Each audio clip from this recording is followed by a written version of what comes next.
Nursing एक ऐसा career option है जो आज के समय में बहुत ही ज्यादा पॉपुलर है और अधिकतर लड़कियों का सपना होता है नर्स बनने का। तो ऐसे में आप भी नर्स बनना चाहते हैं तो बिल्कुल आप सही वीडियो पर आए हैं। मैं आपका दोस्त हैकर आज इस वीडियो में बताने वाला हूँ how to become a nurse with full information. यदि आप नर्स बनकर अपना करियर बनाना चाहते हैं तो आपको सबसे पहले किसी मान्यता प्राप्त संस्थान से 10वीं तथा 12वीं की कक्षा में अच्छे अंकों के साथ उत्तीर्ण करनी होगी, क्योंकि नर्सिंग अस्पतालों में करियर के तौर पर बहुत तेजी से बढ़ रहा है। इसलिए लगभग सभी अस्पतालों में नर्स देखने को मिल जाते हैं। हमारे देश में कई नर्सिंग कॉलेज हैं जिसमें सरकारी और प्राइवेट कॉलेज शामिल हैं। कुछ कॉलेज ऐसे हैं जिनमें सीधे प्रवेश मिल जाता है, लेकिन कुछ कॉलेज में प्रवेश के लिए एंट्रेंस एग्जाम देना होता है और बाद में इंटर्नशिप करनी होती है, जिसमें आपको नर्सिंग की ट्रेनिंग दी जाती है और उस ट्रेनिंग को पूरा करने के बाद आपको नर्स की डिग्री मिल जाती है और डिग्री मिलने के बाद आप किसी भी अस्पताल में नर्स का पद प्राप्त कर सकते हैं। तो आइए जानते हैं कौन कौन से कोर्स हैं जिनसे नर्स बनते हैं। फर्स्ट है बीएससी नर्सिंग, सेकंड है जीएनएम,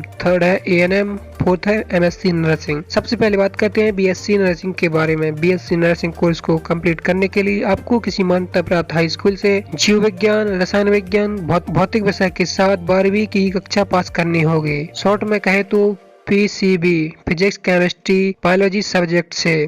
इसके साथ ही आपको 12वीं कक्षा में 55 से 60% अंक होने चाहिए। बीएससी नर्सिंग एक अंडर ग्रेजुएशन कोर्स है जो 4 साल का होता है, जिसे आप किसी सरकारी या प्राइवेट कॉलेज से कर सकते हैं। सरकारी कॉलेज में प्रवेश के लिए आपको एंट्रेंस एग्जाम क्वालिफाई करना होगा, वहीं प्राइवेट कॉलेज में सीधे ही प्रवेश मिल जाता है। लेकिन सरकारी कॉलेज में बीएससी नर्सिंग की फीस 25 से 35 हजार होती है, वहीं प्राइवेट कॉलेज में इसकी फीस 90,000 से लेके 1 लाख के करीब होती है।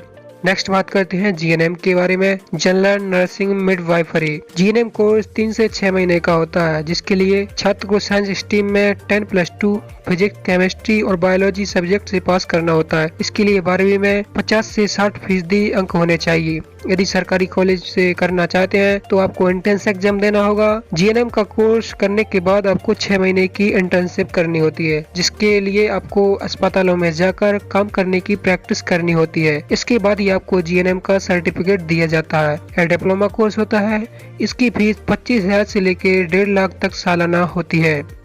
अब बात करते हैं एएनएम के बारे में, ऑक्सिलरी नर्स मिडवाइफरी। सबसे महत्वपूर्ण बात इसमें यह है कि यह कोर्स केवल लड़कियों के लिए होता है, जिसे करने के लिए लड़कियों को किसी मान्यता प्राप्त स्कूल से 10वीं कक्षा पास करनी होती है, क्योंकि इसमें छात्रों को संबंधित स्थानों पर तथा उपलब्ध सीटों के लिए प्रवेश परीक्षा के माध्यम से ही कोर्स में प्रवेश दिया जाता है। इस कोर्स की अवधि 2 वर्ष की होती है। यदि आप इस 2 वर्ष के कोर्स को पूरा करते हैं तो इस कोर्स में छात्रों को कुछ महीने उपचार के दौरान छात्रों को उपकरण का रखरखाव तथा उपयोग करना, व्यवहारिक ज्ञान दिया जाता है। यदि आप इस ट्रेनिंग को पूरा कर लेते हैं तो आपको एएनएम का सर्टिफिकेट दिया जाता है। सरकारी कॉलेज में इसकी फीस बहुत कम होती है, वहीं निजी कॉलेज में इसकी फीस 60,000 से लेके 1 लाख रुपए तक होती है। लास्ट में बात करते हैं एमएससी नर्सिंग के बारे में, master of science in nursing. इस कोर्स को आप बीएससी नर्सिंग के बाद ही कर सकते हैं। यह 2 साल के पोस्ट ग्रेजुएशन कोर्स है। इसकी फीस 30,000 से लेके 2 लाख के आसपास होती है।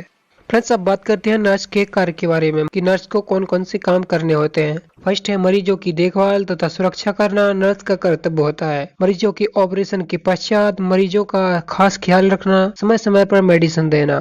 थर्ड है सबके साथ समान व्यवहार करना। फोर्थ है मरीजों की जानकारी मरीजों के परिवार को सही समय पर बताना। फिफ्थ है किसी मरीज की ज्यादा तबीयत खराब हो जाने पर इसकी सूचना डॉक्टर को देना। सिक्स्थ है पेशेंट के कमरे की साफ सफाई रखना नर्स का काम होता है। फ्रेंड्स, अब बात करते हैं नर्स की जॉब के बारे में, कौन कौन सी जॉब है जहाँ पे नर्स वर्क करती हैं। सरकारी अस्पताल, निजी अस्पताल, हेल्थ डिपार्टमेंट, अनाथालयों, clinic, community health worker, national rural health mission, school health nurses and last one है नर्सिंग होम। फ्रेंड्स, सबसे महत्वपूर्ण होता है सैलरी के बारे में, और आइए जानते हैं कि नर्सिंग की सैलरी कितनी होती है, नर्स बनने के बाद कितनी सैलरी मिलती है। अगर नर्सिंग की सैलरी की बात करें तो यह उनके अनुभव और टैलेंट पर डिपेंड करती है। फिर भी नर्स की शुरुआती सैलरी 10,000 से लेके 15,000 प्रति माह तक होती है। वह सैलरी आपके एक्सपीरियंस और टैलेंट के बेसिस पर बढ़ती जाती है। सो फ्रेंड्स, आई होप की वीडियो आपके लिए इन्फॉर्मेटिव रही होगी। तो वीडियो के लिए लाइक करें और चैनल पर नए हो तो सब्सक्राइब जरूर करें। Thank you.